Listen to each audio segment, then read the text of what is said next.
Olá, pessoal, sejam bem-vindos a mais um episódio do Pandora Cast. Hoje o episódio vai ser um pouco diferente. Nós vamos falar tudo sobre a história, sobre a fundação da Igreja Católica. Vamos falar muito sobre o Ocidente. Eu trouxe uma pessoa especialista no assunto, que é o professor Marcelo Andrade.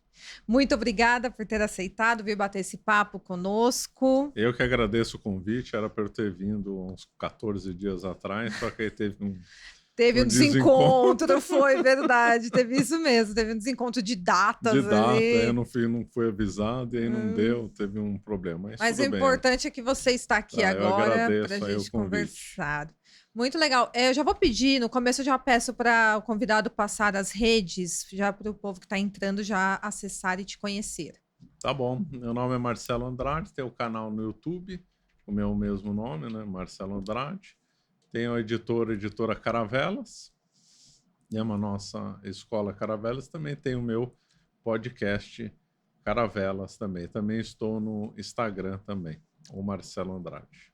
Muito legal. Você também tinha um curso, né? Tem a escola Caravelas. A gente tem curso online, tem bastante coisa. Ah, bacana. Aí dá para acessar pelo seu... pago, né? O conteúdo é pago. Sim, é uma plataforma. Mas paga. Aí tem os links lá no seu canal, para quem quiser acessar. Dá para acessar Instagram. Tranquilo. Tanto pelo Instagram como pelo YouTube, tranquilo. Que legal. Desde quando que você tem canal no YouTube? Olha, sabe que agora eu não sei. Faz uns 3... Não, que eu tô no YouTube desde 2011, mas em outro canal. Nossa! No meu próprio, acho que é 2019 ou 2020. Não. Foi logo depois da pandemia, 2021. Mas como gravando conteúdo no YouTube desde 2011, sou um dinossauro. Nossa, você começou lá no início, quando tudo era mato no YouTube. Quando tudo era mato. Muito exatamente. legal. Quando era novidade, ninguém via direito. E sempre foi conteúdo sobre história? Sempre sobre história. E como que começou a sua paixão pela história? Eu sou advogado, né? Mas aí com o tempo acabei... Bom, já desde adolescente sempre tive interesse em história. Agora de modo sistemático é mais recente. Quando eu era adolescente, né? Eu acabei tendo muito interesse em história. Inclusive eu acompanhava naquela época final da Guerra Fria. Eu gostava de ler jornal. Quando o jornal era bom, né? Hoje não dá mais para ler jornal. Antigamente lógico, de aqueles jornais que de outro formato, você ficava com a mão suja, né? E aí eu gostava de ler o Estado de São Paulo, que tinha bons articulistas, principalmente de domingo. Lembro muito do Paulo Franz, que já faleceu faz tempo. Então tinham colunistas muito bons, tinham assuntos sérios, não era o nível que tem hoje. E desde aquela época eu me interessei por história. Agora para ter conteúdo mais sistemático, lançar livro, é mais recente. E eu vi você abordando bastante sobre a história do Brasil, né? E até você falando que a gente aprende de uma forma na escola que não seria de fato com fatos da realidade, né? Isso. E aí eu queria te perguntar sobre a exploração de Portugal aqui no Brasil, que a gente tem uma visão que os portugueses chegaram, tomaram tudo dos índios, e em troca ofereceram bugigangas para os índios. Qual que é a sua visão histórica disso tudo? Bom, é que a gente aprendeu na escola aquela história de colônia de exploração e de povoamento, que já tem um conteúdo no meu canal que eu comento sobre isso. Essa visão é falsa, porque esse conceito de colônia de exploração e de povoamento é do século XIX. Então, um conceito que, na verdade, teria nascido com Adam Smith, mas foi principalmente desenvolvido com um francês chamado Leroy Beaulieu. Então, é um conceito de século XIX. Ora, o Brasil já era colônia muito tempo antes, então não é certo se pegar um conceito do século XIX, o conceito pós-revolução industrial, e extrapolar para outros tempos, né? Então, eu já me debato que a conceituação está errada, colônia de exploração e colônia de povoamento, além de outros problemas. Então, para começar, essa divisão está completamente equivocada. Mas o que é a colônia de exploração e a de povoamento? Quais são os exemplos que nós temos? Segundo o conceito errado do Leroy Beaulieu e de outros, né? Ele não foi o único, mas ele foi o principal divulgador, é que supostamente as 13 colônias que deram origem aos Estados Unidos teriam sido colônias de povoamento, e por isso que os Estados Unidos seria rico hoje. Que os ingleses teriam ido para aquelas terras no intuito de povoá-las e pouco explorá-las. A vocação maior seria povoamento, criar famílias, desenvolver o local, criar cidades, tudo que a gente tem uma ideia meio ampla de civilização. E aqui no Brasil, os portugueses teriam vindo para cá só com o intuito de exploratório, extrair dessas terras riquezas sem a preocupação de montar família, viver aqui para sempre, fundar cidades, etc. Seria mais ou menos as linhas, e por isso o Brasil seria pobre. Só que esse conceito é totalmente falso. Por quê? Como assim? Aqui no Brasil você acha que então não foi de exploração? Não, primeiro que não existe exploração sem povoamento, nem povoamento sem exploração. Se você quiser explorar qualquer território, tem que ter alguém lá morando, tem que ter Você algum tem que contato, viver lá de alguma forma. Uhum. E um povoamento sem exploração também não existe, porque as pessoas têm que comer, têm que plantar, têm que fundar, têm que extrair árvores, têm que extrair algum tipo de riqueza do lugar para poder construir cidades, construir edificações, etc. Então, o conceito é completamente errado. Certo. Mesmo do ponto de vista lógico. E se a gente for aprofundar, a coisa fica estranha, porque se o conceito de povoamento era pessoas que queriam vir aqui ter famílias, fundar cidades, viver aqui para sempre, deixar os descendentes aqui, o Brasil foi assim, desde o começo. São Paulo, a cidade que nós temos, foi uma cidade mameluca, cidade que nasceu já da mistura entre portugueses e indígenas. Certo. A colônia que deu das 13 capitanias hereditárias, a que deu certo foi a de Pernambuco. O Duarte Coelho, que era o donatário, tem cartas para o rei de Portugal dizendo que o objetivo deles era povoar Pernambuco, e de fato povoaram Pernambuco, ficaram lá, construíram cidades. O Brasil, logo desde o início, já tinha uma preocupação. Não, a partir de 1532, com a expedição de Martim Afonso de Souza, já teve uma preocupação de povoamento. Fundação de São Vicente, depois Santos, mas dali a alguns anos São Paulo, só para falar aqui do Sul, depois Porto Seguro, Salvador, Recife, todas as cidades do litoral foram fundadas com grande esforço das pessoas. Então não tem o menor sentido falar, mesmo porque é que essas terras não tinham muita riqueza, né? Tinha o pau-brasil, mas também não era perto das especiarias. Especiarias valiam muito mais que pau-brasil. Mas a questão deles explorarem os indígenas, os povos indígenas, que teriam um certo preconceito, via os povos como pessoas pessoas desprezíveis de alguma forma, enfim, tinha essa visão mesmo dos portugueses com os indígenas? Bom, primeiro, ninguém pensa igual, né? Se tem racismo hoje, também tinha antigamente, ninguém é perfeito. Dado uma população, vão ter pessoas que vão ter preconceito, outros que não vão ter, outros que vão estar no meio do caminho e tal. Pretender que todo mundo veio aqui era preconceituoso, achava o índio inferior, quer dizer, uma visão completamente delirante. Achar que todo mundo que foi para as 13 colônias eram só pessoas nobres, magnânimas, que é uma visão completamente delirante da natureza humana. Então, como é que a gente vê como é que as coisas aconteceram? Pela documentação e pelo como a história relata que foram os acontecimentos. Haviam tribos que já se aliaram com os portugueses já no começo, e haviam tribos que eram hostis, como normal de se esperar. Você invade um território, umas vão se aliar, outras vão ser contra. Isso é uma coisa da natureza humana. Roma também invadiu territórios, a China também invadiu, os mongóis também invadiram. A sociedade humana, ao longo da história, é sempre marcada por invasões. Certo. Né? Aí ninguém fica criticando Roma por ter invadido a Gália, e aí critica os portugueses por terem chegado entre os índios. Só um parênteses. Agora vamos ao contato com os índios. Então, chegaram aqui, os índios estavam num patamar de civilização rudimentar, eles não conheciam metal, por exemplo, não conheciam animais domesticados, não tinham muitas noções de civilização. A própria linguagem deles era muito pobre, eles contavam 1, 2, 3 e muitos, tinham um problema com o tempo verbal do passado e do futuro, né? Então os portugueses já enriqueceram a vida aqui dos índios, fundaram, conforme eu falei, cidades, fundaram escolas para os índios e para os filhos dos índios. E agora pegando o gancho aí da sua pergunta, os portugueses enganaram os índios, venderam bugiganga em troca de riqueza. Ora, vamos ver pelo lado dos índios. Os índios estão acostumados, aqui tinha muita madeira, então a madeira para eles não valia nada. Eles é que estavam em vantagem no comércio. Que eles puderam obter espelhos, que eles ficaram fascinados com espelho, anzóis, cachorro.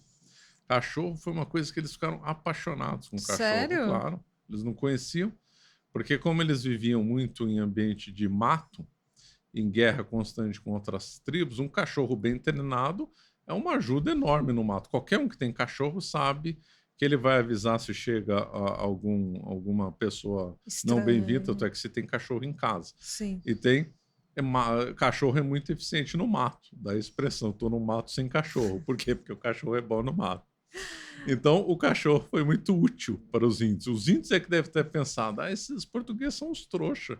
Imagina trocar árvore por um espelho, por um cachorro, por um anzol, por coisas de metal, que eles ficaram fascinados. Era muito mais útil essas, entre aspas, bugigangas que eles pegaram dos portugueses do que a madeira que eles entregaram, claro. Sim, porque da forma que é falado, né? Tem até a música do Renato Russo, né? Pegaram espelhos, entregaram espelhos, e a forma que é falada é sempre de uma forma muito, muito ruim, né? Dessa suposta exploração aí da. Eles tiveram muito mais vantagem, como cavalo também, depois veio gado, vaca, porco. E a sociedade, as tribos indígenas que tinham aqui, agora tem essa questão que não pode mais chamar de índio, né? Indígena seria o termo mais correto. Por que que... Você pode só me explicar antes de eu fazer a pergunta? Porque algumas denominações viram que seriam preconceituosas. Por exemplo, tapuia. Então, eles preferem a denominação Gês, que era uma tribo tapuia. A índios teria uma conotação pejorativa, e então o nome mais correto seria indígena. Sim, e as tribos indígenas aqui, eu vi o professor falando que praticava antropofagia aqui no Brasil. Canibalismo generalizado. Tinha o endocanibalismo e o exocanibalismo. Mais comum era o exocanibalismo, que era... Então, aqui havia uma guerra constante entre as tribos. Então, era os Gês contra os Tupis, Tupis entre eles mesmos, Gês contra Gês, que os portugueses chamavam, né, de Tapus. Então, eram guerras constantes. A tribo que perdia, os que não fossem mortos no combate, eram capturados e reservados para rituais antropofágicos. Isso aí você vê no relato, por exemplo, do Hans Staden, que foi capturado no litoral aqui de São Paulo, perto de Ubatuba, 1560, 1570, e ele faz um relato disso. E outros relatos, não é só dele, só estou dando um exemplo. Quem que é esse Hans Staden. Hans Staden era um soldado da fortuna, uma expressão antiga que era usada em Portugal, que eram aventureiros. Fulano saía da Europa e falou assim, descobriram uma terra nova, vou lá atrás, ver o que tem, aventura. Fazer mochilão. Isso, mochilão, exatamente. E aí veio para cá, o Brasil, e foi capturado pela tribo dos Tamoios, que eram canibais. E aí? E aí fizeram um ritual especial para ele, porque ele era muito claro, era sangue alemão, né? Porque os índios não estavam acostumados com aquela cor de pele. Então fizeram um ritual especial para ele, o que acabou salvando a vida dele. Então, como prolongaram muito, deu tempo de uns franceses, que eram os piratas, invasores mesmo, que invadiram o Rio de Janeiro, conseguirem salvá-lo da morte de um banquete antropofágico. Nossa, ele ia virar banquete. Virar banquete. Então, os perdedores viravam almoço ou jantar conforme a hora do dia. E aí, com a chegada dos portugueses, eles começaram a catequizar os índios. Começaram a catequizar e ensinar que essas práticas são erradas. Então, os índios matavam crianças com defeito. Então, por exemplo, uma criança nascia com um problema na perna. Era sacrificado. Matavam gêmeos. Matavam os dois. Quer dizer que um tinha o espírito do mal e outro o espírito do bem. Então, como você não sabe qual que é o bom, qual que é o ruim, tem que matar os dois. Deixava os velhos para morrer no meio do mato, largado nos campos. Então, só esqueci de comentar o endocanibalismo.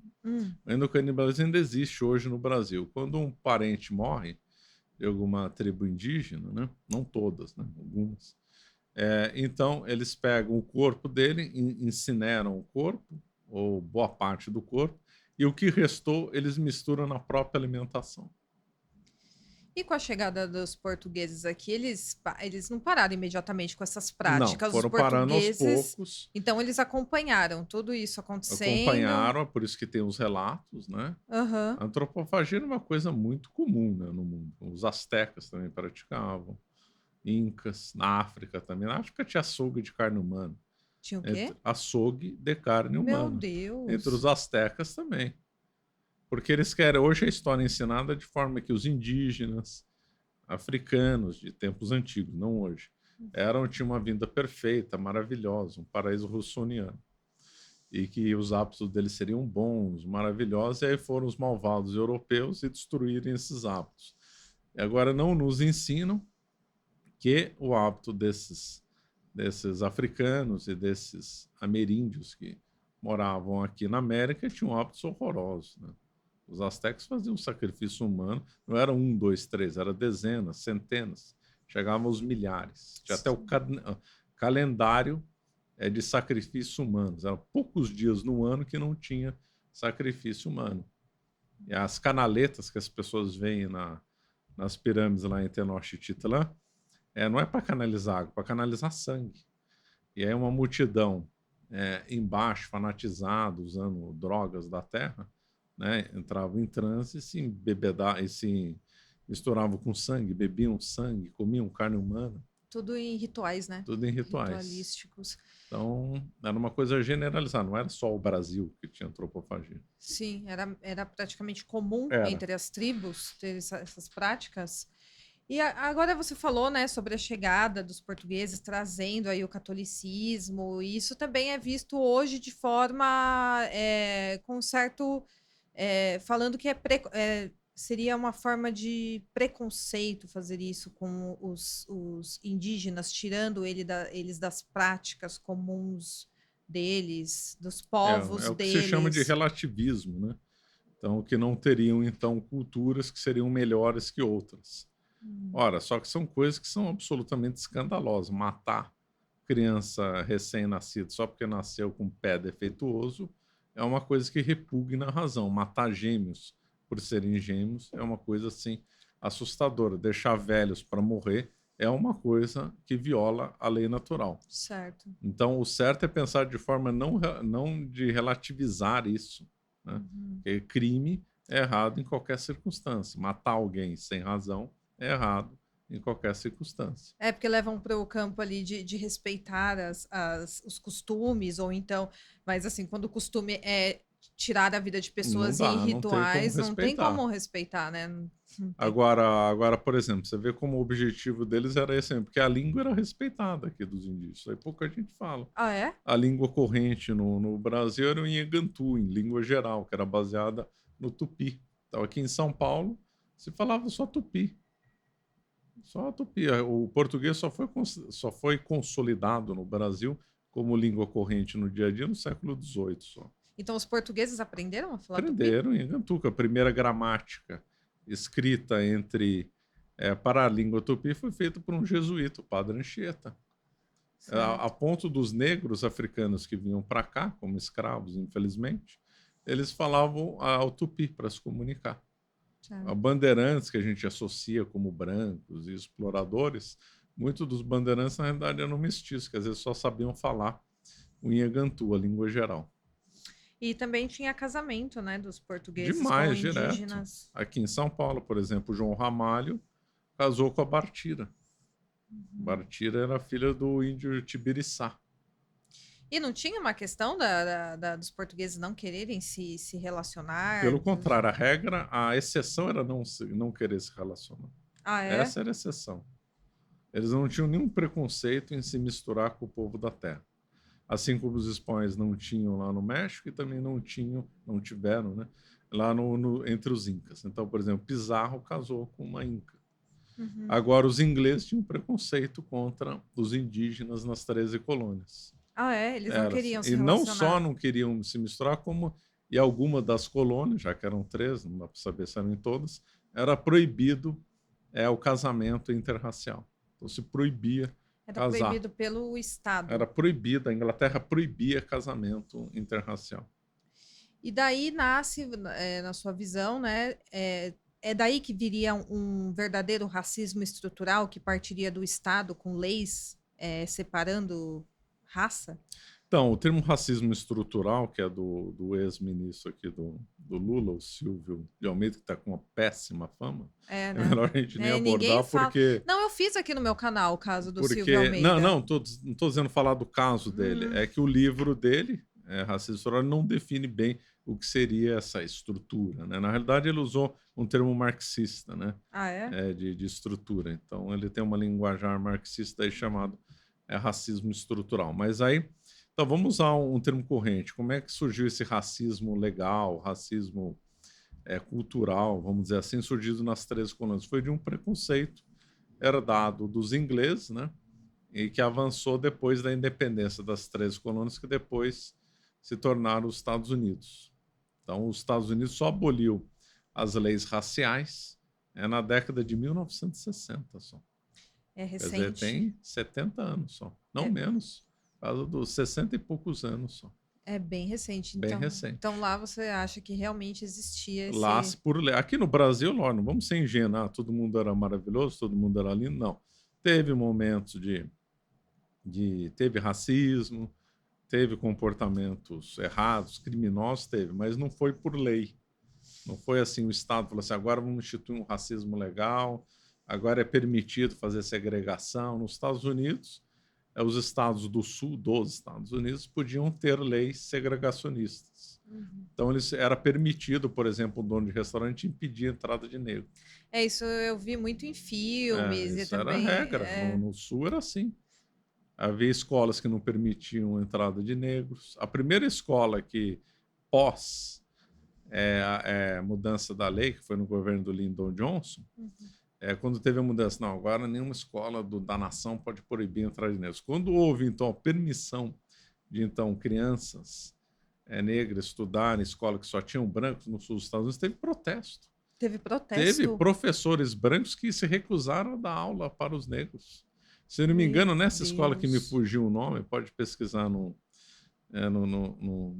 branco na escola, só uma professora ficou. E ela foi hostilizada pelos outros brancos. Essas crianças foram 2 ou 3, porque os pais dos negros também não queriam deixar as crianças lá, porque elas podiam sofrer o que a gente chamaria hoje de bullying. Sim. Então, 2 ou 3 mães é que deixaram o filho ou filha, agora não lembro, estudarem lá. Eles foram com escolta policial no começo. E a polícia lá na frente para garantir as crianças de assistirem aula.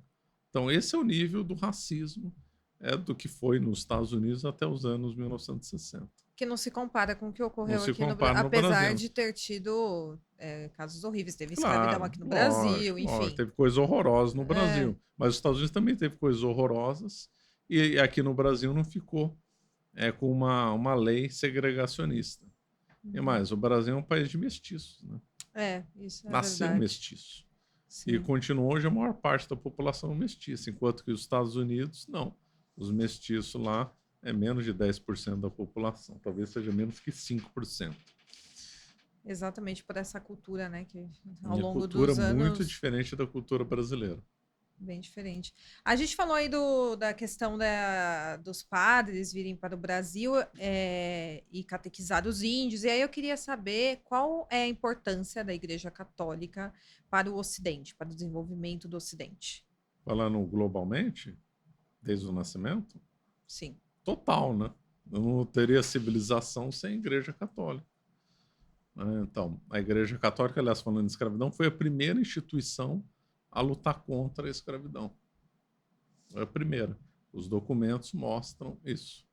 Então, vários documentos, inclusive pegar um exemplo do bispo de Lyon, século VI, talvez, já condenando violentamente a prática de escravidão no sul da França. A França foi uma das primeiras nações, não, foi a primeira nação a abolir a escravidão, por causa do trabalho dos padres lá. Entendi. Então, eles sempre foram contra. Só para começar, toda a civilização, tudo que é de melhor que nós temos, foi herança da Igreja Católica. Noções nossas de direito, filosofia, visão de mundo, caridade. Caridade é um ponto importante que as pessoas não param para pensar.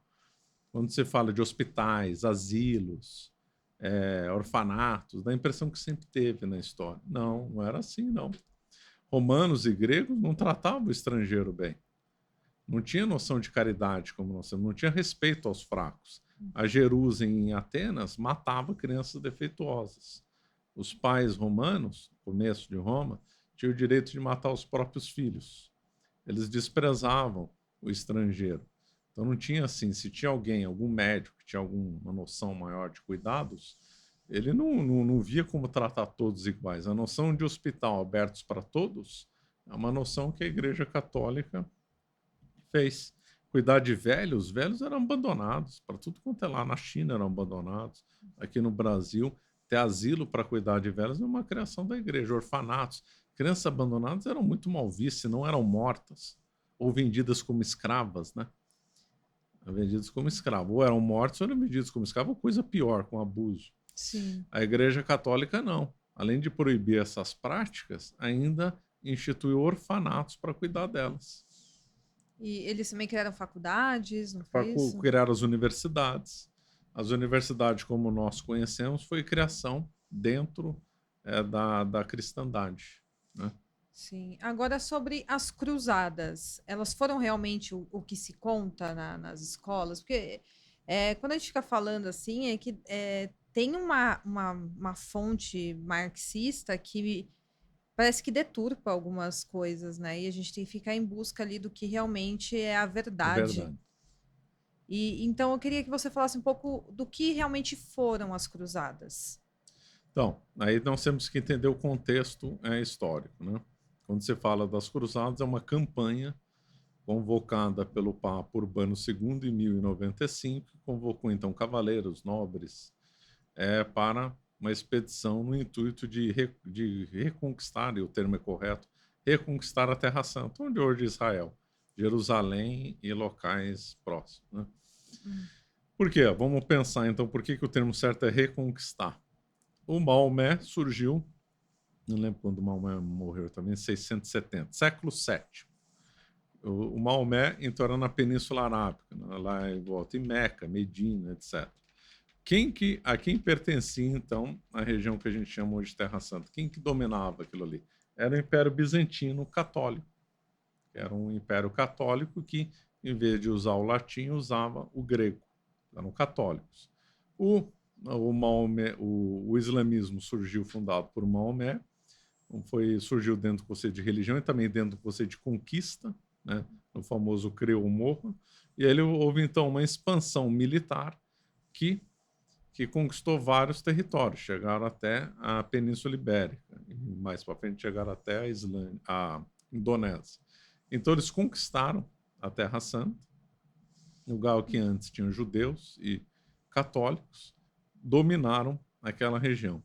E na sequência, né, eles conquistaram todo o norte da África, do norte da África eles invadiram a Europa, dominaram quase toda a Península Ibérica, conquistaram uma parte da Península Itálica.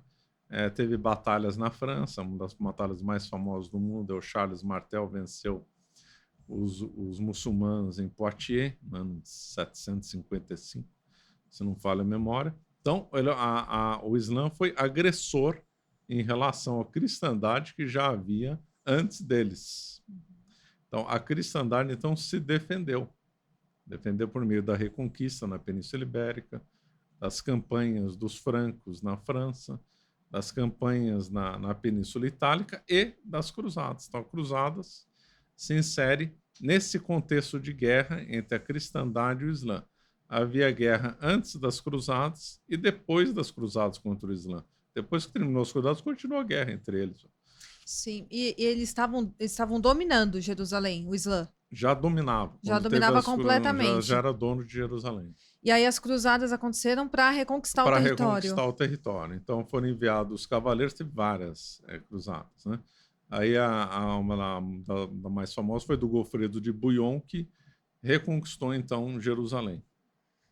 O termo certo não é conquistar, é reconquistar, porque aquilo ali era católico. Mas foi por meio de guerras, foi claro, por meio de guerra, né? Estava em guerra. Sim, não o tinha Islã como foi conquistar um de outra agressor, forma, né? Eles invadiram a Península Ibérica, invadiram a França, invadiram a Península Itálica. Então, eles foram os invasores, a cristandade se defendeu.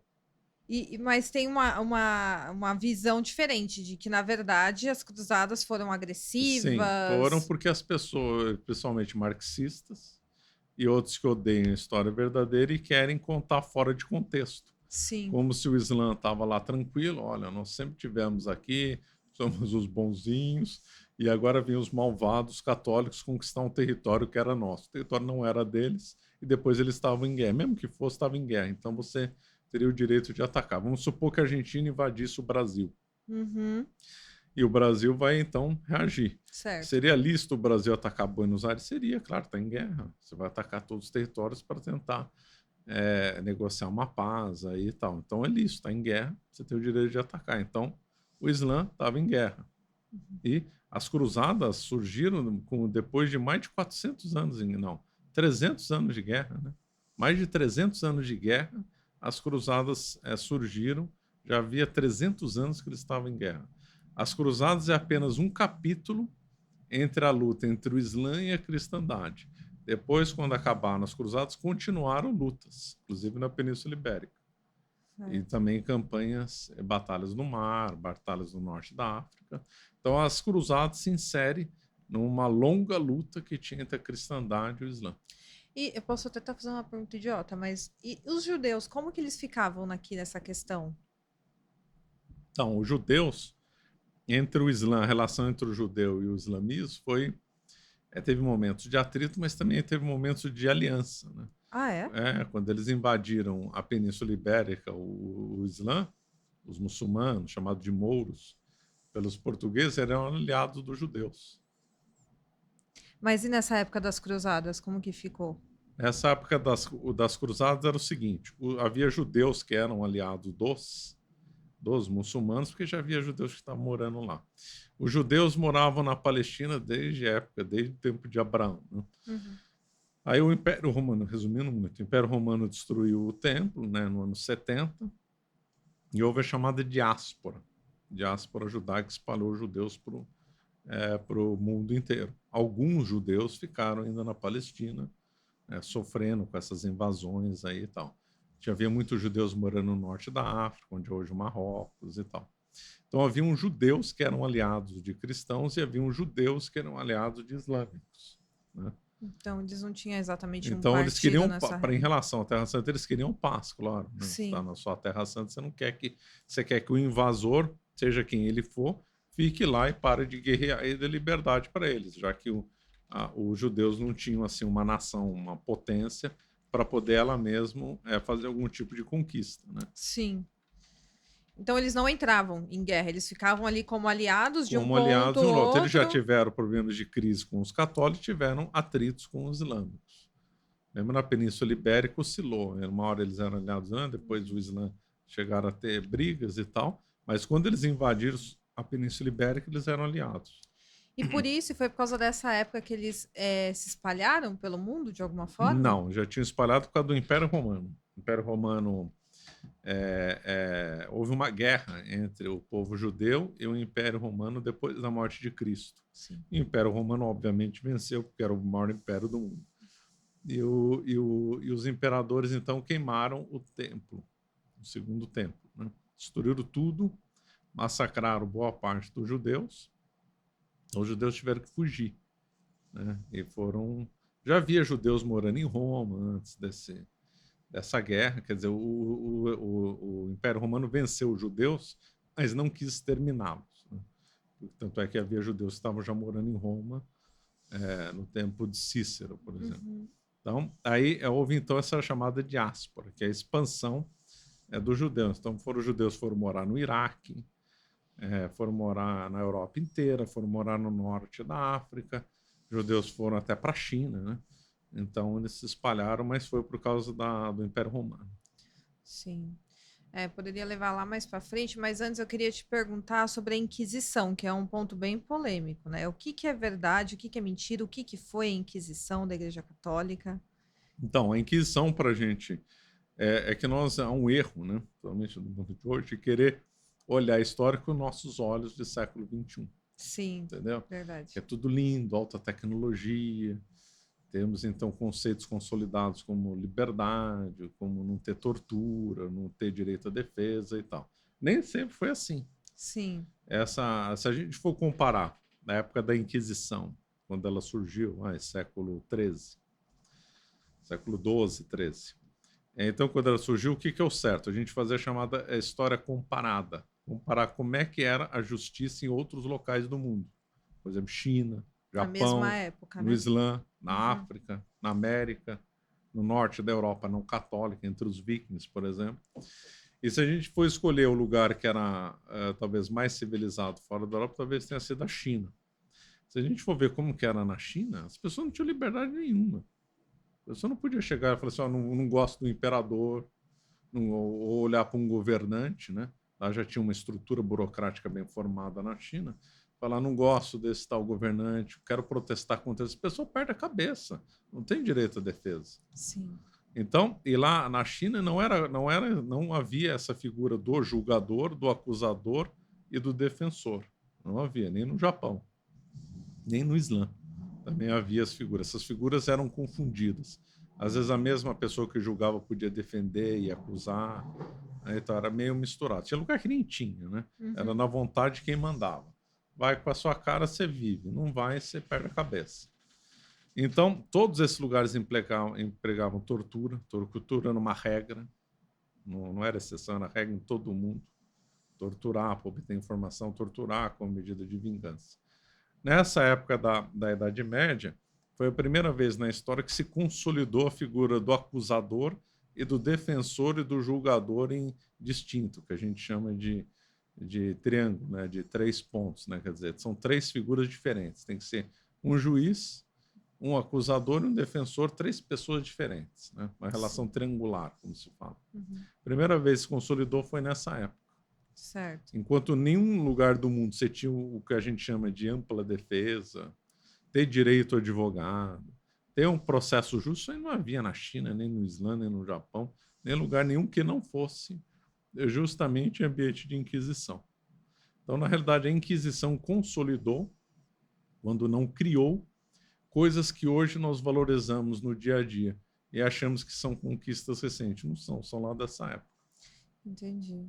Mas tem bastante polêmica em relação à Inquisição. Tem Só porque... pelo nome já carrega, parece que é a Inquisição, história. não, mas é porque existe um nome jurídico chamado processo inquisitorial. Inquisitorial é um termo jurídico que se usa hoje em dia. Sim.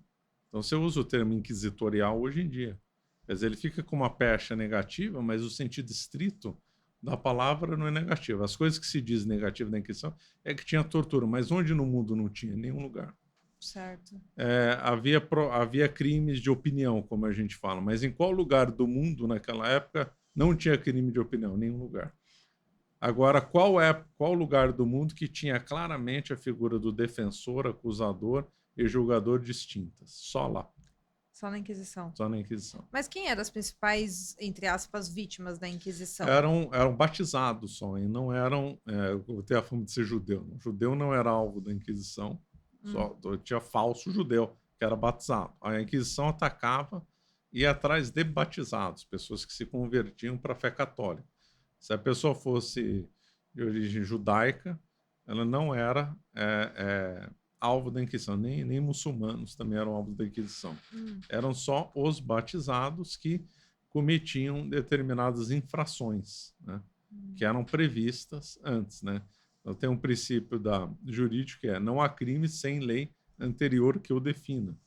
Esse também é um princípio que vem desde essa época. Agora a pergunta, havia esse princípio na China? Não. No Japão? Não. No Islã? Também não. Agora, na Idade Média já havia.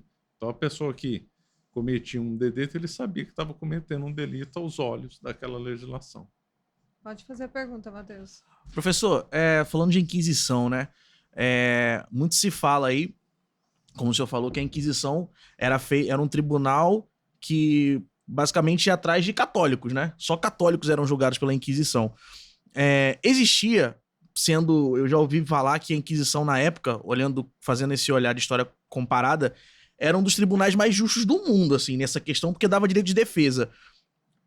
Acontecia de pessoas não católicas, quando eram pegas em um crime, se dizerem católicas para poder serem julgadas e terem chance de sobreviverem, alguma coisa do tipo? Olha, excelente pergunta, hein? Sua pergunta é extremamente inteligente. Acho que eu nunca vi uma pessoa perguntar assim. E é verdade. Tem um caso, tem um escritor chamado Henry Cumming comentando da Inquisição, que ele diz que determinados crimes ou violações eram previstos tanto em ambiente civil e em ambiente religioso. A Inquisição era religioso, né? Era um tribunal católico, né? Então era feito um procedimento dentro da estrutura da organização da Igreja Católica. E havia, a par disso, tribunais civis, como tem hoje, tribunal civil. Só que havia determinados crimes ou violações que podiam ser tanto civis como religiosas. Ora, quando era misturado, podia ser, não eram os dois ao mesmo tempo, e nem eu não somava apenas dos dois. O réu, aí respondendo a sua pergunta, optava pelo Tribunal da Inquisição. O Henry Cumming deixa bem claro, quando o crime era de competência tanto civil quanto do Tribunal da Inquisição, eles optavam pelo Tribunal da Inquisição, que era mais justo. Mas e as penas da Inquisição? Como as que era? penas variavam, aí o pessoal fala, queimava a morte. Morte era o último estágio. Era, em porcentagem, morreu pouquíssima gente. Né? Número absoluto, morreu pouca gente. E número percentual, pouquíssima gente. Então, havia desde perdão, né? Havia muita absolvição, havia perdão mediante alguma penitência que você poderia fazer. Então, por exemplo, rezar um terço publicamente, fazer um auto de fé. No Brasil e no Portugal é muito comum um auto de fé. Mudar de cidade, né? Ficar a vida inteira no mosteiro. Eram penas assim que variam desde rezar um terço até mudar de cidade, que seria uma espécie de banimento, a ficar num mosteiro o resto da vida, como já teve caso. Então, escalonava muito, desde uma coisa simples até o último estágio, aí sim seria a morte por os crimes mais graves. Certo. Tem mais alguma pergunta em relação a esse tema? Eu tenho. Existe aquela polêmica que a gente escuta muito em escola, que a igreja queimou bruxas e tudo mais. Só que eu já ouvi dizer que isso é um pouco impossível, porque a igreja não tinha fé nessa questão de bruxaria. Então, essa questão das bruxas aí, como que nasceu esse mito, se é realmente um mito, alguma coisa assim, e que colocam a culpa na igreja, né? Porque acho que já caiu muito na conta da igreja a questão do caso das bruxas de, acho que é Salem o nome. Exatamente. E que não foi a igreja, né? Não Pelo menos foi não a igreja? Não foi a igreja católica. Foi o protestantes. Então, tipo assim, como que surgiu esse mito da Inquisição, dessa questão de bruxaria, né? Porque eu acho que a igreja não tinha essa crença. O senhor pode me corrigir se estiver errado, obviamente. Aí você vai entrar que a gente vai ter comentado a chamada, entre aspas, Inquisição protestante. Então, os protestantes ficam acusando a igreja, foram maus, queimavam, faziam isso. Ora, os protestantes fizeram a mesma coisa. Também estipularam tribunais para punir pessoas. Uma forma parecida com a Inquisição, só que muito mais injusta. E é dentro dessa lógica do protestantismo que surgiu esse negócio de caça às bruxas. Então, propriamente esse negócio de bruxaria, e o caso mais famoso, as bruxas de Salem, foi entre os protestantes. Na Suíça teve caça às bruxas, na Inglaterra demais. Né? E eles jogavam na fogueira mesmo? Jogavam. Mas nunca foi a igreja católica? Sempre foram os protestantes? Não. A igreja católica, sim, tinha fogueira. Não, em relação às bruxas. Não, a bruxa, então, vamos explicar aqui uma coisa. Por exemplo, se punia tanto homens e mulheres, sim. Pô, fez um crime, tanto uma mulher ou um homem, vão ser apenados. Não tem essa história. Embora tivesse limite de idade, viu? Ah, é? Para até determinada idade não podia ser condenado. E porque fosse mais novo ou mais velho. Penal. E mesmo as mulheres eram mais restritas. Se não me engano, se fosse mãe, eu acho que não podia condenar à morte. Tinha umas exceções relacionadas às mulheres, só que agora eu não estou seguro. Tá.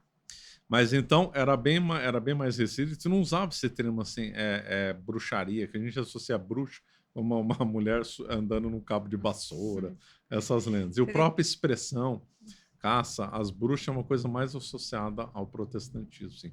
Então você tem razão. Está bem informado, hein? Gostei de ver. Não, ele sabe tudo sobre a Igreja Católica, eu nunca Tá de vi. parabéns, viu? Ele que me ajudou, inclusive, a montar a pauta para hoje, porque ele sabe tudo, sabe tudo. Então, os protestantes, eles tinham essa questão mas você falou que também os católicos tinham fogueira, que alguns eram mortos dessa forma horrível. Claro, não vou negar, isso é verdade, tinha. Então, eles não matavam de uma forma rápida, era de uma forma terrível, né? Era uma forma terrível justamente para tentar assustar, coibir o crime ou a violação. Tem a questão que a igreja entendia que a fogueira também era uma forma de purificação da alma, né? Ela às vezes matava a pessoa que morria queimada queimada porque eles tinham meio que olhavam aquilo como uma pena medicinal no sentido de purgar os pecados e a pessoa ainda conseguir alcançar a salvação. Não sei se também isso é verdade. Não, isso é mais ou menos. Quer dizer, a fogueira simbolizava o inferno, né? Então era um símbolo disso. Então, tanto para assustar aquelas pessoas que veem alguém sendo morto na fogueira, como já antecipando a pena daquele herege que ele ia sofrer na eternidade. Agora, se a pessoa se arrependesse antes da fogueira, aí sim vale o que você falou. Agora, se ela não se arrependesse, aí não vale. Entendi. E qual que é a sua visão da questão dos protestantes de ter criado o protestantismo? Não, sou contra, claro, né? Sou católico, né? O protestantismo nasceu com Lutero, Sim. que era uma pessoa com uma biografia péssima, horrorosa. Ah, né? é? Por quê? Ele quando o pai dele, né? O pai dele tinha muita visão com lobos, bichos da floresta, bruxos, etc. Né? Isso aí, de alguma forma, caiu na cabeça dele. Né? Uhum. E aí ele ficou na dúvida se ele tinha vocação ou não, e tem uma dúvida, não vou entrar. E aí, quando ele então entrou para a ordem, né? Os agostinianos, ele acabou estudando numa universidade que já estava com um pensamento muito decadente, contaminado pelo nominalismo. Né? Uhum. Ele estudou com Gabriel Biel, que era bem contaminado pelo nominalismo. Então ele teve uma formação filosófica já muito decepcionante, já com ideias muito ruins. Os textos dele são inacreditáveis, né? Então ele fala blasfêmias contra nosso Senhor Jesus Cristo. Ele defendia a alquimia. Ele dizia que cada um podia interpretar a Bíblia como queria, mas quando outros interpretavam contra o que ele estava falando, aí não podia. Falou contra os judeus, falou que os judeus eram um povo muito ruim e tal. Quer dizer, o Lutero era horrível. Por causa do Lutero, teve a Guerra dos Camponeses, teve uma guerra pouco conhecida onde hoje os países bálticos. Ele acabou fomentando. Mas através da religião, isso? Através da Reforma Protestante. A Reforma Protestante causou um monte de guerras na Europa. Na França, Guerra dos 30 Anos, Guerra no Báltico, Guerra dos Camponeses. Mas por que você é contra? Por causa disso. Tudo que ele defendeu era mentira. Venda de inquisição, nunca teve isso. Venda de indulgência, nunca teve isso. Ele tinha um pensamento muito ruim, tinha ideias ruins, era um racista, tinha uma visão totalitária, tanto em relação aos textos sagrados como visão de mundo. Então, tinha livros que ele não concordava, ele tirou da Bíblia, só porque não gostava. E sua visão sobre Calvino? Igual, Calvino era um tirano de Genebra. Calvino instalou uma inquisição, entre aspas, lá, brutal. Foi um dos regimes mais brutais da Europa, foi o do Calvino, lá em Genebra. A pessoa cometia qualquer deslize lá, pronto, cadeia, fogueira. O Calvino foi um tirano brutal.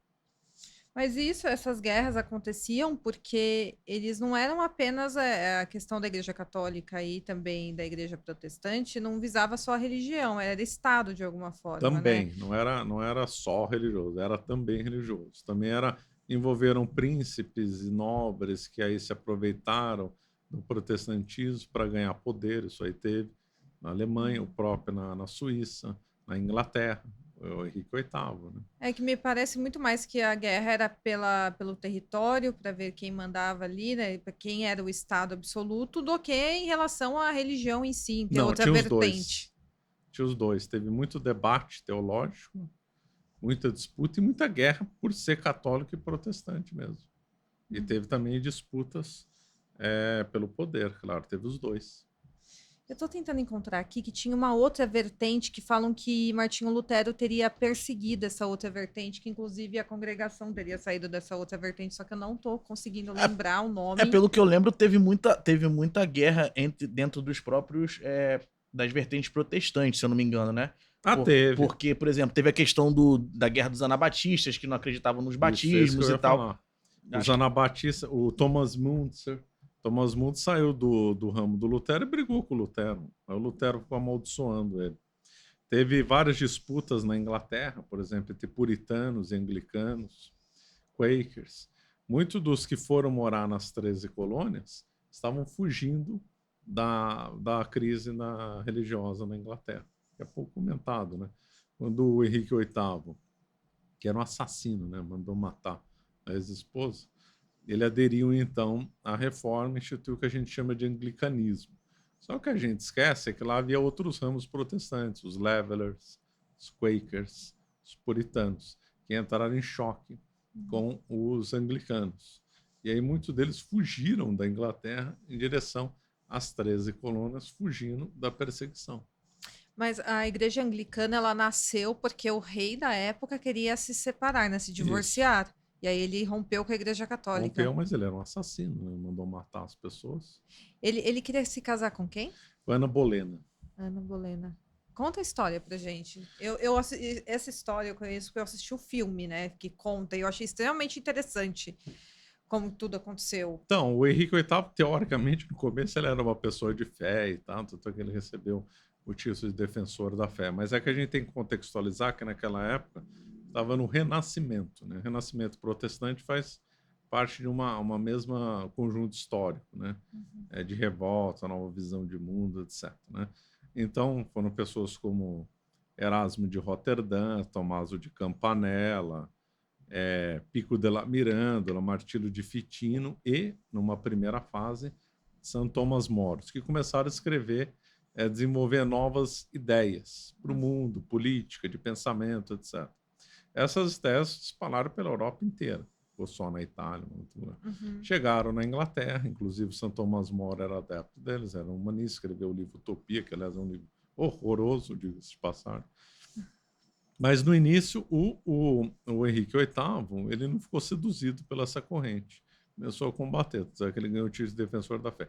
De repente, ele começa a mudar. A questão de casamento é a principal, mas não é a única. Ele também mudou a ideia dele, por causa da influência desses pensadores humanistas também. Certo. Então, ele quis casar de novo, isso não podia, pelas regras da igreja. Ele se revoltou, então, vou fazer uma nova religião. E aí começou, ele teve várias amantes, várias esposas, né? E depois acabou mandando matar algumas. Ele mandou matar a própria Ana Bolena, não foi? Foi, Ana Bolena, depois ele mandou matar. Mandou matar porque ela teria se relacionado com outro homem. Com outro. Teve caso com a irmã dela, esqueci o nome dela. Então, ele falando horroroso, né? Horroroso. Mas com ideias ruins também, não é só o caso. Quando a gente vê histórias, às vezes que é só casamento. Não é. Ali havia uma contaminação de pensamentos também. Esse negócio, quando tem luta de poder, pode ver que também tem coisa relacionada a pensamentos também. Certo. Mudança de ideias, de visões de mundo também. E aí pegou, infelizmente, na Inglaterra, a Revolução Francesa, a Revolução Protestante acabou pegando. Mas ela, no início, conforme eu falei, haviam várias seitas que estavam brigando, a Inglaterra estava quase numa guerra civil, e aí, então, só muito tempo depois, ele consolidou o anglicanismo lá. Certo. E você considera o protestantismo uma seita também? Que seria algo fora da Bíblia? Sim. E os anglicanos também? Também. Na sua visão, teria que ter só a Igreja Católica? Sim. Mas aí é outra conversa. Aí é uma conversa não histórica, né? Uma conversa mais da religião. Sim, você não tem uma pergunta em relação a isso? Porque eu acho que você tem a mesma visão que ele, né, Matheus? Eu sou católico. Tenho a mesma visão também. Mas eu queria fazer uma outra pergunta no sentido da França. O senhor falou aí rapidamente de Revolução Francesa. A França era tida como a filha preferida da igreja, né? Por muito tempo nessa questão do país e tal. O que o senhor acha que se foi uma crise... Claro que foi uma crise política, religiosa, Mas por que a França se afastou tanto disso e hoje a gente vê uma França praticamente muçulmana? Existe uma chance do cristianismo, e aí eu falo no geral, seja católico ou protestante no caso, voltar a ser forte na França? Porque hoje a França a gente vê que é um berço de marxismo, assim. Você vê claramente muçulmanos intimidando cristãos na rua, e a gente tinha isso, né? A França era a filha preferida da igreja, alguns santos, padres e tal, chamavam a França de menina dos olhos da igreja, muito mais do que a Itália, que, por exemplo, tem o Vaticano, tem Roma, né? Então, o que você acha que aconteceu e o que poderia ser feito nessa questão? Então, boa pergunta. Só vem pergunta boa dali. Daqui desse lado. Não, daqui também. Aqui ele tá mais preparado. Ele estudou, viu? Não, ele sabe muito tá lá, sobre isso. Bem armado, hein? Então, mas então a França, conforme você falou, ela era a queridinha da igreja, exatamente isso. Ela teve uma longa história muito bonita e tal. E houve uma triste e longa decadência. A coisa não aconteceu da noite para o dia. A França foi muito afetada pelo Renascimento, teve reis péssimos, né? Também começou antes, até com a Guerra dos 100 Anos, foi um desastre. Então foi fruto de uma longa decadência, né? Teve as guerras religiosas no século XVI, começo do século XVII, e a França teve o Iluminismo, né? A Revolução Francesa foi desastrosa, né? E todo o mundo, como nós conhecemos hoje, é fruto da Revolução Francesa. Não tudo, 100%. Mas é o que a gente pensa de nosso subjetivismo, noções políticas, até o método, né, da Revolução Francesa. Boa parte do mundo foi construído pela Revolução Francesa, foi um desastre completo, criminoso. Então, a França, infelizmente, é fruto de uma longa decadência. Não foi só uma coisa, foram várias coisas. Agora, atendimento à sua pergunta, se tem chance da França voltar, não sei, né? Ninguém sabe o futuro. Mas o que nós estamos vendo lá, olha, tá difícil de acreditar que lá vai melhorar. Viu? É triste, tá difícil. Né? É bem triste a situação da França. Eu, sinceramente, não tenho esperança nenhuma na França. Para mim, dali é pro apocalipse. Né? Eu consegui pegar aqui o nome da vertente religiosa, seria os valdenses. Ah, valdenses. Você tem alguma Não sei. Dos valdenses eu não sei. Tá. Agora, outra pergunta que também vem do Matheus seria se a Igreja Católica matou Galileu Galilei. Não tem matou. Essa teoria? Tem, mas isso é muito fácil de desmentir. O Galileu foi processado pela Inquisição, mas não foi morto. Né? Ele, inclusive, era amigo de Papa, era amigo de cardeais. Ele foi condenado a uma prisão domiciliar de 8 anos. Nossa! Ele foi condenado em 1633 e ficou até a morte. Morreu em 1642, se não me falha a memória. Então, teve um embate dele que não tem a ver com a Terra, não tem a ver com o movimento da Terra. Você vê, por exemplo, o Copérnico já tinha defendido as ideias antes e não foi perseguido pela Inquisição. Então, isso é lorota. Na realidade, o Galileu tinha algumas visões heréticas, né, e por isso ele acabou sendo investigado. Ele já tinha sido investigado pela Inquisição antes, com astrologia, né, em Veneza. E aí depois, então, na Inquisição dita romana, século XVII, acabou, então, né, processando ele. Ele morreu bem, ele morreu recebendo todos os sacramentos. Ele tinha uma filha dele era do convento, uma filha dele se tornou religiosa, uma ou duas, bom, pelo menos uma, acho que uma só, se tornou religiosa, né, de convento. E ele acabou morrendo bem, recebendo os sacramentos. Não tem essa que ele foi condenado à morte, isso é mentira. Agora vamos falar um pouco sobre a irmã Lúcia, porque eu fiz aqui no meu canal o caso da irmã Lúcia. Esse caso é interessante. É muito interessante, é misterioso e o povo aqui do canal adora, o público do canal ama mistérios. E aí eu vi a entrevista que você fez com o professor Carlos Bezerra, que estuda sobre esse tema. E aí eu consumi toda essa entrevista, dei uma olhada ali no canal do Carlos Bezerra, peguei o livro que vocês citam de Fátima e trouxe no canal. E teve bastante gente que não gostou, porque fala... É lógico, é uma polêmica enorme. Fala sobre a substituição da irmã Lúcia. A irmã Lúcia, para quem não sabe, seria a freira que, quando era criança, foi uma das crianças que viram a aparição de Fátima. não é isso? Isso. Bom, inicialmente eu não sou expert no assunto. Quem é o professor Carlos Bezerra? Ele escreveu um livro sobre isso, está vendo inclusive na nossa editora Caravelas. Então eu só vou poder dar uma pincelada por alto aqui e retrato que o tema é polêmico. Então não vou aqui, não sou um expert, então não vou bater o martelo em cima desse tema.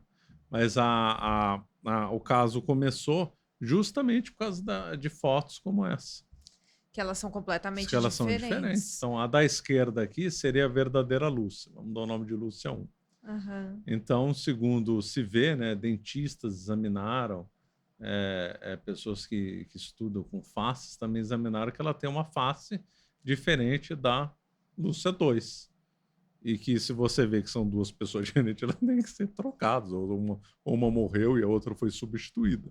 Então, o estudo começou não com uma documentação, uma coisa testemunhal, foi uma coisa mais recente, com base nas fotos. E aí, das fotos, começou-se a fazer, então, estudos mais aprofundados. Infelizmente, não tem exame de DNA que poderia resolver esse problema, né? Porque... Todo mundo gostaria de resolver esse problema. Mas sabe onde a irmã Lúcia verdadeira está enterrada? Não tem como saber, né? Não, mas poderiam fazer com os parentes, né? Eu não sou entendido de DNA e de biologia. Verdade. Mas eu acho que se pegar, por exemplo, onde a suposta Lúcia 2 estaria enterrada, faria um exame não sei se é possível, se eu estou falando alguma bobagem em biologia. Com algum parente teria com a genealogia genética. Teria como fazer a árvore genealógica dela. Por que ninguém faz, será, né? Acho que não. Teria que ter alguém com muita autoridade lá no Vaticano, então não. Teria que autorizar. Não dá. Então é por causa de foto. Tem muito mais fotos aí que vocês podem ver que aí dão a entender que seriam duas pessoas diferentes. Volto a dizer, o assunto é extremamente polêmico. Tem pessoa, acho que só 10% deve acreditar que são trocadas e 90% não acredita. O assunto é extremamente polêmico.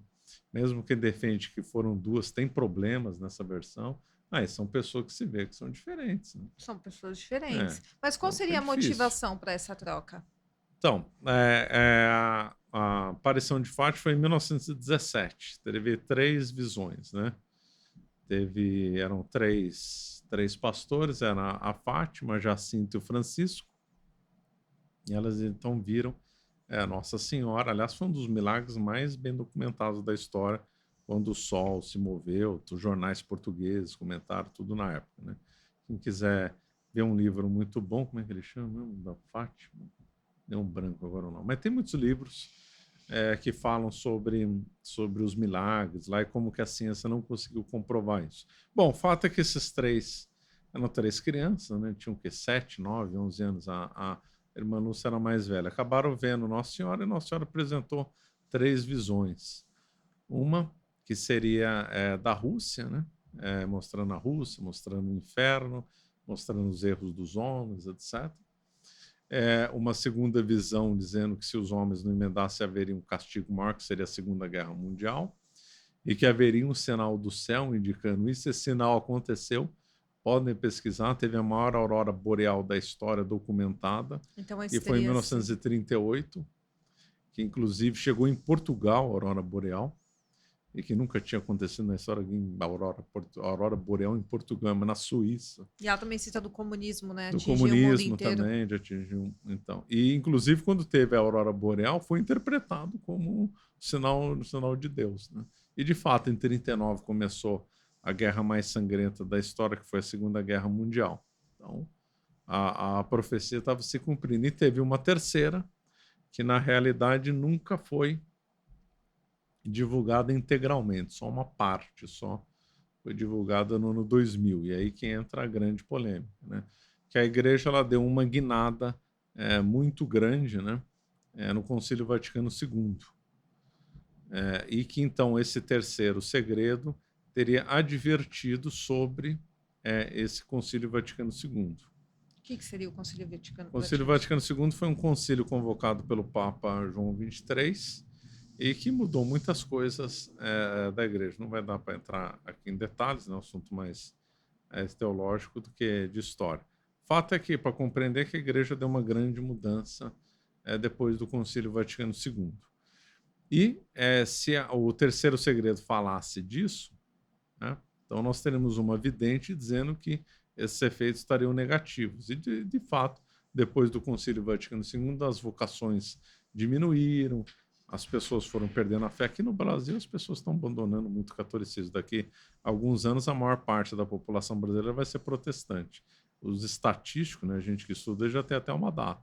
Diz que em 2030 vai ter mais protestante no Brasil que católico. E você acha que se deu uma das coisas para esse fenômeno seria o Concílio do Concílio Vaticano II. II. Certo. Que, aí depois, o que nós estamos vendo? Um clero muito corrompido, padres comunistas, bispos que não querem saber de nada. Até ele cresceu muito com isso, né? Teologia da libertação cresceu demais, né? Então, nós vemos que o efeito explica a causa, né? Uma árvore boa não pode produzir fruto ruim. Uma árvore ruim não pode produzir fruto bom. Então, se o fruto do Concílio Vaticano II foi muito negativo a olhos vistos, né? Então, o concílio foi ruim. Isso teria sido avisado pela irmã Lúcia. Ora, só que quem fez o concílio, os padres depois do concílio, não gostariam que essa versão fosse divulgada. Então, teriam inventado uma segunda irmã Lúcia para dizer, ou pelo menos para não falar, que o Concílio Vaticano II foi negativo. Então, essa é a teoria. E tem a questão do envelope, né, também, que parece que foi corrompido. Eu já não sei os detalhes. Eu também não me recordo dos detalhes, faz tempo que Isso eu fiz que eu falo, vídeo.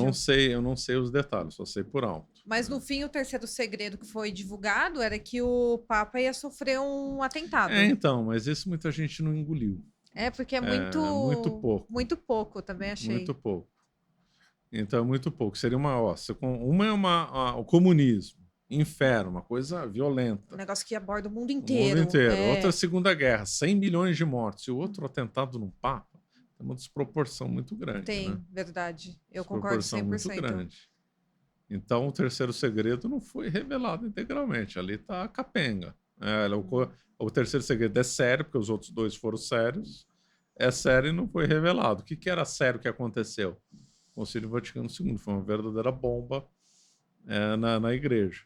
Agora, não era interessante, só que se eles fossem divulgar, olha, uma das visões de Fátima era dizendo que o Concílio Vaticano II é uma coisa negativa. Acabou com o concílio, né? Exatamente. Então, eles tinham que criar um novo personagem, uma nova pessoa, para, pelo menos, não falar nada, ou abafar, ou dar uma noção que o Concílio Vaticano II foi uma coisa normal. E por isso criaram a irmã Lúcia II. Seria essa, em linhas gerais, a teoria, a motivação. Né? Quando que a morreu, ninguém sabe, é motivo de especulação, né?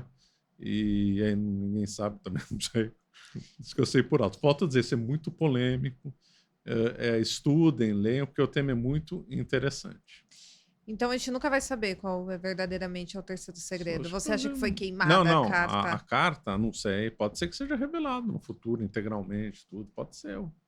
Por exemplo, o Pio XII, em 40 antes dele ser Papa, né? Ele era secretário de Estado do Pio XI. Ele chegou a ler o segredo, né? Ele falou que no futuro, só que não deu detalhes. Falou que no futuro a fé ia ser mudada, a missa, um monte de coisa ia ser mudada, e isso seria negativo.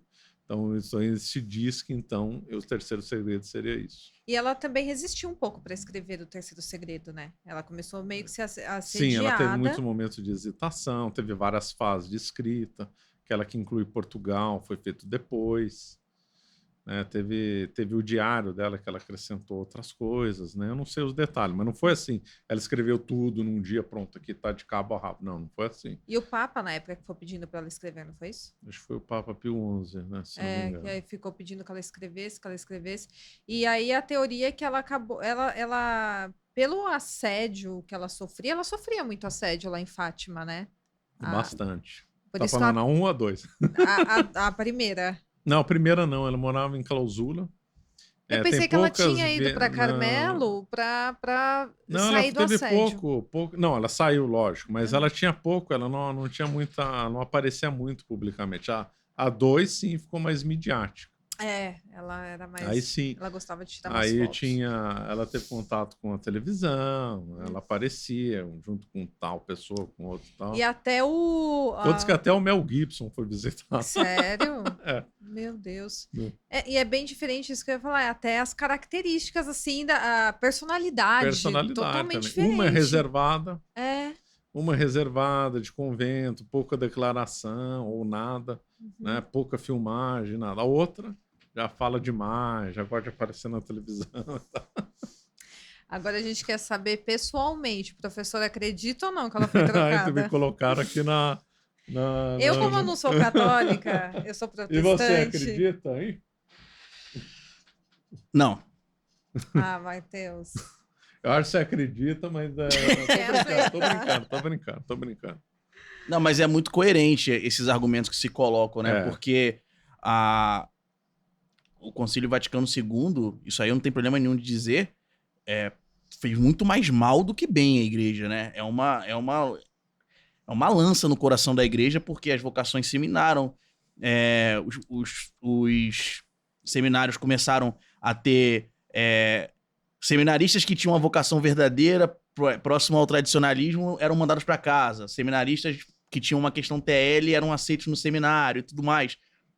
Você percebe, você tem uma mudança estrutural na missa, onde a missa era tida como um sacrifício, é colocado hoje muito mais como um banquete. Você perde muita sacralidade de muita coisa. Embora eu defenda que, como católico, que a missa continua sendo válida, sacrifício real de Cristo ali presente, né? Mas é muito coerente. Você tem uma diminuição muito grande de importância, um segredo que fale da liturgia, de uma reforma litúrgica que a igreja sofreu, e sendo reduzido por um atentado de um papa, que é uma coisa grave, mas ainda assim é uma coisa que se reserva ao individualismo de uma pessoa, e sendo que os outros segredos são coisas muito mais amplas, que atingem uma humanidade, né?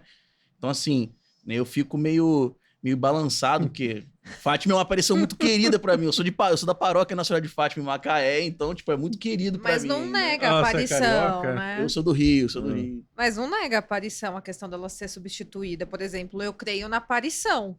Mesmo não sendo católica, eu creio que eles tiveram alguma experiência espiritual ali muito forte. Mas que ela foi substituída, isso eu acredito 100% que ela foi substituída. Mas eu sou partidário, é difícil pra mim, entendeu? Então, agora já que vocês me colocaram aqui no canto, eu vou ter que responder. Ó, chama ele depois para conversar aqui, ele tá sabendo, né? Falei pra ele, fazer um canal sobre isso. Faz um canal, entrevistar o professor. Você imagina uma entrevista de vocês dois? Pô, meu sonho. Nossa. Então, a primeira vez que eu vi esse caso foi em 2018, alguma coisa assim, foi pouco antes da pandemia, um pouco antes, né? Eu fiquei meio balançado. Aí eu falei assim, não pode ser. Aí depois o professor Carlos Bezerra deu muitos argumentos ali e tal, conversei bastante com ele, eu acredito que seriam duas, sim. Porém, se eu estou sujeito à prova, quer dizer, se alguém vier com o DNA, ó, tá aqui, ó, é a mesma, aí tudo bem. Ou alguém vier com uma outra prova documental, não é a mesma, aí tudo bem, eu mudo, sou teimoso. Claro. Mas a gente não pode ficar as evidências, né? Negar a realidade. Negar a realidade, né? Que o rosto de uma é muito diferente do rosto da outra, né? Completamente diferente. O osso daqui, ó, da mandíbula dela. Você chegou a ver com calma isso também? Eu vi tudo, eu vi as próteses que ele fez, né? Ele fez isso, a anatomia perfeita. Nossa, eu queria até fazer uma entrevista com ele sobre fácil, esse caso. vai valer a pena. Não, ele é ele vai te dar todos os detalhes, porque ele é muito minucioso. Não, mas o professor também já deu vários detalhes então, super interessantes aqui. Ele vai ser bem melhor do que eu nesse caso aí da irmã Lúcia. Então, eu tô assim, eu acredito, mas se também vier uma conta-prova, eu não sou teimoso, não. Sim. Por enquanto, o que os fatos estão mostrando é isso. Parecem duas pessoas, comportamentos diferentes. As fotos dizem que são pessoas diferentes, né? Tem uma explicação plausível por trás, tudo bem. Os que está mostrando agora. Agora, se amanhã vier uma prova cabal, que é mesmo, eu mudo de opinião, não tem problema nenhum. Certo. E tem mais alguma pergunta, Matheus, professor? Assim, de cabeça, assim, não. Não tem. Uma pergunta que ele deixou aqui, que seria a questão das figuras dos imperadores Dom Pedro I e Dom Pedro II, como eles são vistos de formas bastante ruins hoje em dia, né? O que se dá a isso? Qual que é a sua visão verdadeira dessa questão? Bom, eles são muito diferentes, né? Mesmo momento histórico diferente, nem parece pai e filho, são completamente diferentes. O Dom Pedro I era impulsivo, nervoso, não era fresco, ele sabia arrear cavalo, ele sabia ferrar cavalo também. Ele não tinha frescura, ele chegou a lutar em trincheira, comia o que tinha. Ele estava longe daquela ideia de ser, imagina, aquele príncipe de cores, todo fresco, todo paparicado, não. Dom Pedro II não é essa figura. Era um homem bruto. Não é, um homem bruto. Infelizmente, ele tinha um lado moral horroroso, cheio de amantes, traiu mulher, um lado péssimo, né? Então, eles têm figuras completamente diferentes, em momentos históricos diferentes, né? O Dom Pedro II era um intelectual, uma pessoa que falava, conhecia vários idiomas, que gostava muito de estudar, que era uma pessoa mais calma, mais ponderada, né? Que vivia mais em ambiente de corte, que não tinha esse lado desbravador assim do filho, né? E o auge do Brasil como tal foi durante o segundo reinado do Dom Pedro II. Foi o momento que o Brasil se desenvolveu mais, né? Sim. O Brasil poderia ser considerado na época, né, proporção entre as nações, como uma nação desenvolvida. E quais foram os maiores feitos do Dom Pedro II para o Brasil? Primeiro, estabilidade política, né? Então, durante 49 anos, o Brasil não viveu nenhuma crise interna. Lógico, teve a Guerra do Paraguai, mas aí a culpa não é do Brasil, né? Então, teve uma estabilidade política, né? O Dom Pedro ele estava ligado ao poder moderador, né? Que era privativo do rei. Então, quando tinha alguma instabilidade política, ele podia, então, acionar esse poder moderador como um poder reativo, nunca proativo, para, então, contornar algum problema político. Então, de estabilidade política. Depois de progresso, né? Progresso econômico, no comércio, foi um momento que teve crescimento das ferrovias no Brasil, telégrafo, né? Até no finalzinho, telefone. Então, o Brasil estava se desenvolvendo bastante, né? Tudo que era de novidades tecnológicas do mundo, o Brasil estava alinhado. O Brasil o Dom Pedro II era tido como iguais entre as maiores potências do mundo. O Brasil chegou a ter um dos melhores navios de guerra do mundo.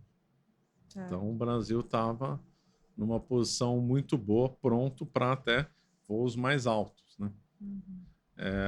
Então, o grande feito dele foi esse. A coisa mais negativa, já adianto, né? O golpe da República se deveu muito, em parte, às atitudes que ele tomou naquela ocasião.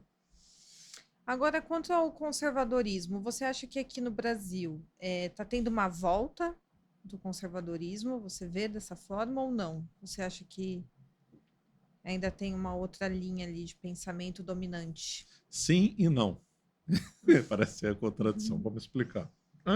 Antes, né, eu tenho 54 anos, né? Até coisa de 20 anos atrás, você não tinha um podcast como esse, ou conversa com o Matheus ali, falando de grandes problemas, com profundidade. A sociedade brasileira parecia estava adormecida e emburrecida pelas novelas da Rede Globo. Esse que era mais ou menos o ambiente do Brasil. Pouca gente pensava, e esses poucos que pensavam não tinham meios para divulgar o que pensavam. Muito pouco. Aí o que aconteceu? A internet deu voz para esse grupo, e esse grupo acabou crescendo bastante. Não dá nem para comparar o panorama intelectual do Brasil de 20 anos com agora. Você acha que melhorou bastante? Melhorou muito. Só que essa porcentagem que cresceu, que está pensando, está sabendo analisar essas coisas, está estudando história, está fazendo questionamentos importantes, ainda é muito pequena em relação à porcentagem da população, né? E o que você vê, a maioria da população estuda em universidades ruins, muitos aderiram à agenda woke, muitos estão com um pensamento muito deformado e tal. Por isso que é sim e não. Essa parcela cresceu, está crescendo, mas ainda em termos percentuais, ela é muito pequena em relação ao Brasil. Tem pessoas aí que falam de renascimento cultural do Brasil, eu não sou tão otimista, não.